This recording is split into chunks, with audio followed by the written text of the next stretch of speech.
You're standing in line at the airport. Your bag is packed, your boarding pass is ready, and your gate is just minutes away. Then, out of nowhere, you get pulled aside. The reason isn't what's in your luggage. It's something you didn't even know was wrong. In 2025, air travel has changed in ways most of us haven't caught up with.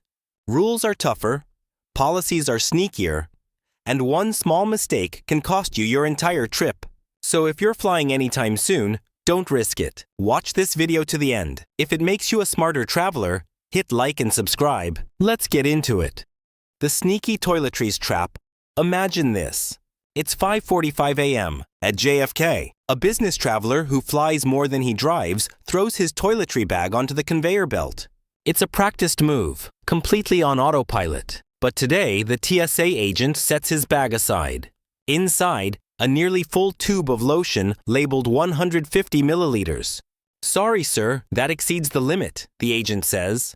The man is confused. He's used this lotion for years. But what he doesn't know is that with new CT scanners and stricter enforcement, TSA agents are no longer just eyeballing things.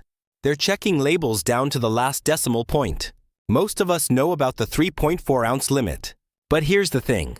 Some manufacturers label products in milliliters or fluid ounces, and the conversion isn't always obvious. What looks like a travel-sized bottle could easily be 120 milliliters, which is over the 100 milliliter limit, and it will be confiscated without a second thought. Here's a pro tip. If the label doesn't clearly say 3.4 ounces or 100 milliliters, or if it seems suspiciously large, just transfer it to a smaller, clearly marked travel container yourself. The TSA doesn't care what your bottle looks like, only that it follows the rule. Sometimes the smallest detail can cause the biggest headache. The Real ID surprise in 2025. It's a sunny midday at Denver International. A woman in her 60s hands over her driver's license at the TSA checkpoint. She's flying to visit her daughter. Nothing out of the ordinary, but the agent squints, pauses, and then says, "I'm sorry, ma'am, but this isn't a real ID. You'll need a passport or another valid form of identification to fly." She's stunned. "But I've used this license for years." Here's what's happening. As of May 7th, 2025, the Real ID requirement is fully enforced at all U.S. airports, even for domestic flights. Even if you've flown recently and your license looks perfect, it might not be compliant. Many states issue both a Real ID and a standard license, and they look nearly identical. The difference is a tiny star or other symbol in the corner. No star, no fly. The TSA is no longer making exceptions. If you show up with a non-compliant ID, you'll either need a passport or military ID, or you'll be turned away completely.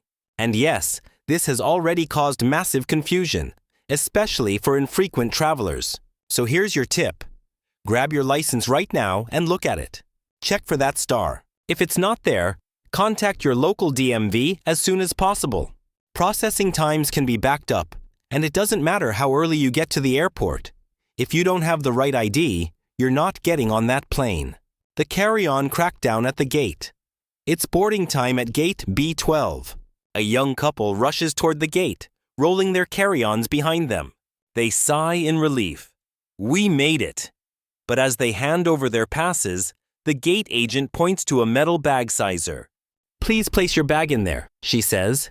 The woman's carry-on almost fits, but not quite. The wheels stick out just enough to fail the test. Without blinking, the agent says, "That'll be a $65 gate check fee. Welcome to the quiet, but forceful, return of the carry-on crackdown."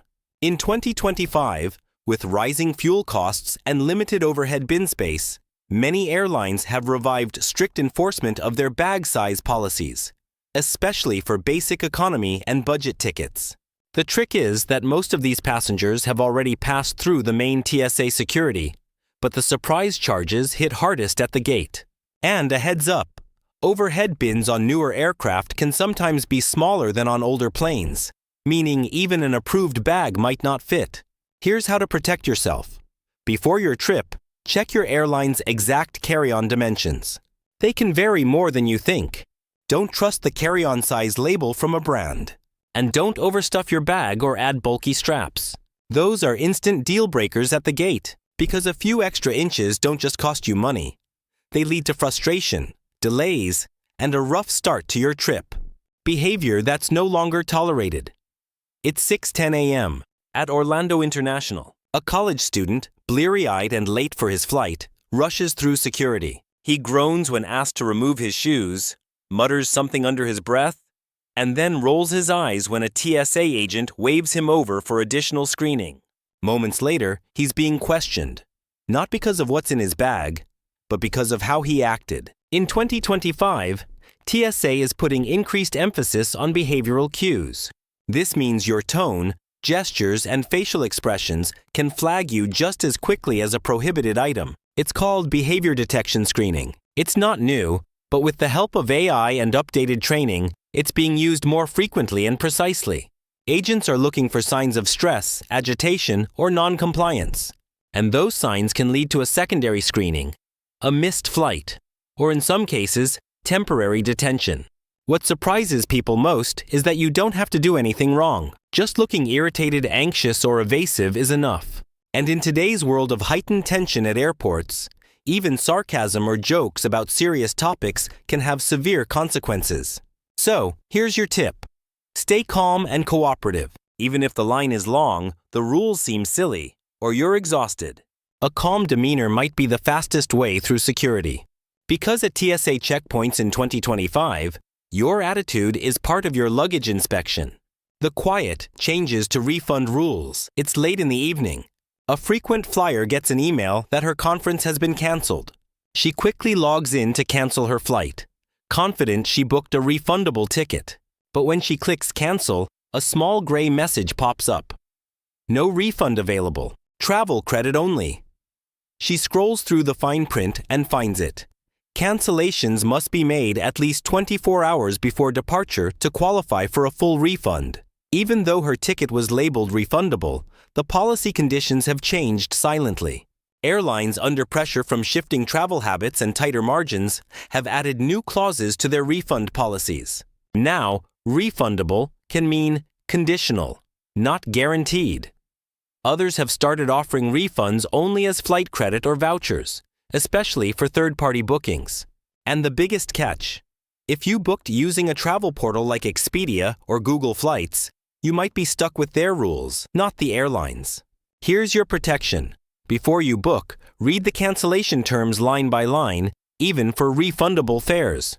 If there's any chance your plans could change, consider booking directly with the airline and take a screenshot of the exact refund conditions at the time of purchase. Because in 2025, refundable doesn't always mean you'll get your money back.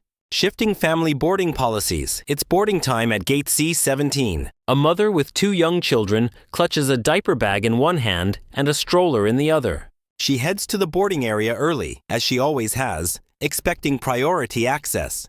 But this time, the gate agent shakes her head. We've updated our policy. Only families with children under 2 can board early. Older kids must wait for their group. The mom is stunned. Her youngest just turned 3 last month. In 2025, many airlines have quietly revised their family boarding rules, limiting early access only to those with lap infants under 2 years old or passengers needing mobility assistance. It's a move to streamline boarding and reduce crowding at the gate, but it's catching families off guard. For parents juggling strollers, car seats, snacks, and restless toddlers, this new rule can create chaos, especially when trying to find overhead bin space or keep kids calm in a packed jetway. The policies also vary by airline. Some still offer early boarding for families with kids under 5, while others make no exceptions unless you've paid for priority boarding. So here's your heads up. If you're traveling with kids, check your airline's current family boarding policy before you get to the airport. Consider buying a pre-boarding add-on if you're worried about finding seats together or getting overhead bin space. Because in today's airports, family boarding isn't what it used to be. Sneaky tech bans are spreading. At Dallas-Fort Worth, a solo traveler places his sleek new e-cigarette and a power bank into the tray. Nothing unusual, but the TSA agent immediately pulls him aside. These items need to be removed from your bag and carried separately, she explains. A supervisor adds, And just so you're aware, some newer models aren't allowed in the cabin at all. In 2025, the TSA has expanded its list of restricted tech, not just based on what it is, but what it can do. Power banks over a certain capacity, smart lighters, vape devices with lithium-ion components, and even certain camera batteries are now subject to extra screening or outright bans. The reason? Fire risk. There's been a rise in incidents involving lithium battery devices overheating mid-flight, prompting updated rules across both domestic and international carriers. And here's what's catching travelers off guard. Some newer or imported devices don't clearly list their battery output, which leads TSA agents to confiscate them just to be safe. Even worse, some brands look like weapons on an X-ray, especially smart pens, chargers, or flashlight tasers. Here's your smart move. If you're carrying any rechargeable device, keep it in your personal item, not your checked luggage. Label your power banks and avoid off-brand imports that don't show battery capacity. And when in doubt, leave it at home or call your airline in advance. Because in 2025, your tech could be the very thing that grounds you. Clothing that raises red flags. It's 7:40 a.m. At Miami International. A man walks through the security scanner wearing cargo pants with deep pockets, a bulky sweatshirt tied around his waist, and a t-shirt that reads, "Don't touch me." He doesn't say a word, but within seconds, a TSA agent signals for a pat-down and secondary screening. He's confused. His bag is clean. His ID is valid. What did he do wrong? In 2025, what you wear, not what you carry, might get you flagged. TSA officers are trained to assess not just items, but perceived risk based on appearance, movement, and clothing.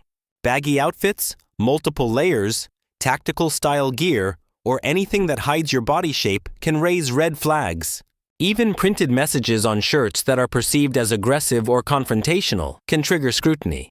And it's not just about security. With rising social tension and heightened awareness of public behavior, airport staff may involve supervisors or law enforcement more quickly when passengers appear off, even if it's unintentional. What does this mean for you? Dress for ease and neutrality. Avoid excessive layers, hidden pockets, or anything that looks tactical.